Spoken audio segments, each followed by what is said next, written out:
Hey everyone. Okay, today we're doing chapter 1 and it's called Childhood from Tyrese Gibson's book How to Get Out of Your Own Way. Depending on how long, how I can see how far we're getting into the chapter, I may divide it into two parts, but we'll just wait and see how we go. Looking forward to this one because he really delves into his childhood and how his experiences have made a difference in his life and actually helped him grow as a person. He first starts off with saying, most of who we are as adults is somehow directly connected to our childhood, and I completely agree with that. I think that everyone can, because he then actually goes to say that a lot of who he is, his habits, his relationships, his likes, his dislikes, etc., were all connected to his childhood, because it makes sense. You're exposed to everything around you, your environment, the people, and so you become molded to what you see because you don't know anything else. Then he says that someone actually said, a wise man actually told him, son, every lesson is a blessing, but you will grow through what you go through. Tongue twister. You will grow through what you go through. That's really interesting, isn't it?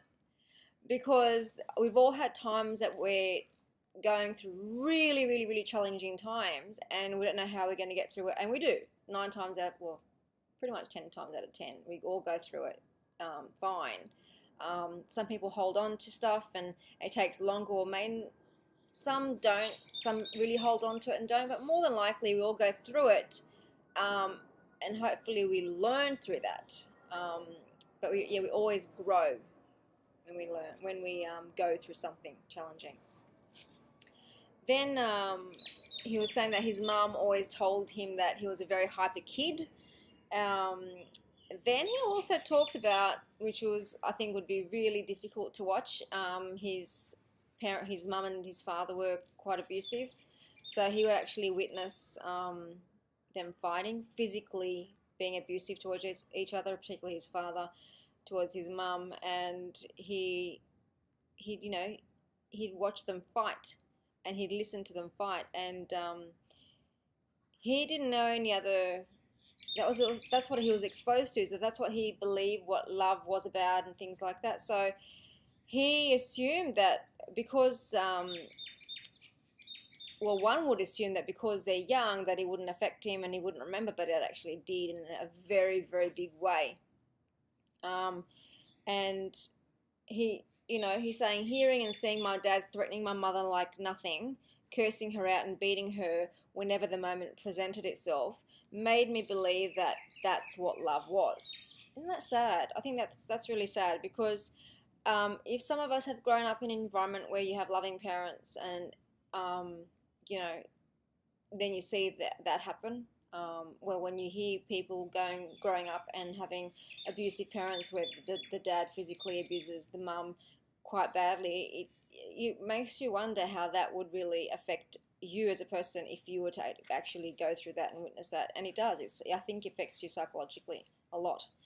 And it also affects the person who's being abused. So for his mum, it affected her because she became lost and alone. You lose your sense of identity because someone's abusing you and you don't know you anymore because you're being abused. So you lose yourself. And so he's saying that at one point she became lost and alone. His mum would take them to church 3-4 times a week. And then he also talks about being hungry. And I think in today's society where us kids have, well, us people, but more so our kids these days, they have pretty much everything. And then you hear Tyrese and what he talks about, how he was, the one thing that he remembers about his childhood is always being hungry. And that I don't know how I would ever go through that, because touch wood, I've never been in that position to always feel hungry, but you hear how he actually went through that and how it affected him and made him more driven to succeed. He was saying that even though that his sister she was living at home and she had a baby, and they'd get even more secure money from the government, etc. There was no money, and he was actually wondering where all the money was going. And then even cereal in the morning, there was no food. And he said, if they were lucky, they would have cereal or oatmeal. If they were lucky. How many kids go to school these days not eating breakfast because they just don't want to eat breakfast? And here's Tyrese, who, wanted to have, he was starving and there was nothing to eat. At that time, there were gangs everywhere around him, and a lot of different personalities in the hood, how he calls it. Then his mum and dad actually broke up for good. And then his mum met a guy called Mr. Charlie, and which became Tyrese's stepfather.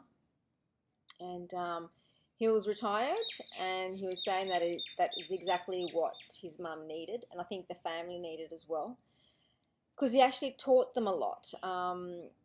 And he was saying that Charlie was a neat freak. And that was very different to them, because he was saying before Charlie came into Mr. Charlie came into the family, everything was a disaster, so they never really got to know tidiness and discipline and things like that. So when Charlie came into the picture, that's when they sort of started learning. Actually, he said, before Mr. Charlie moved in with us, we were plain filthy. That's so funny. And then he said that, Charlie made sure that everyone paid attention to tidiness and detail. And he says that later on that because of Mr. Charlie, that's how Tyrese is now. He's learnt that and he takes pride in that now. He was saying that Mr. Charlie was very strict, and they were lucky to have him in their lives because he actually passed away.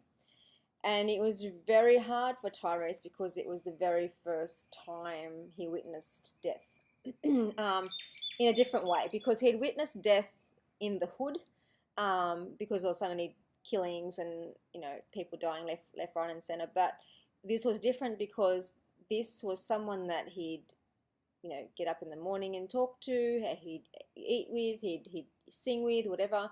This was someone that was around him all the time. And so for him to lose that at such a young age impacted him, because he felt lost, and he remembered actually saying, turning to God and saying, this isn't real, right? I'm going to actually stop it there. It's gone to 8 minutes, so I'm just going to do part 2 next.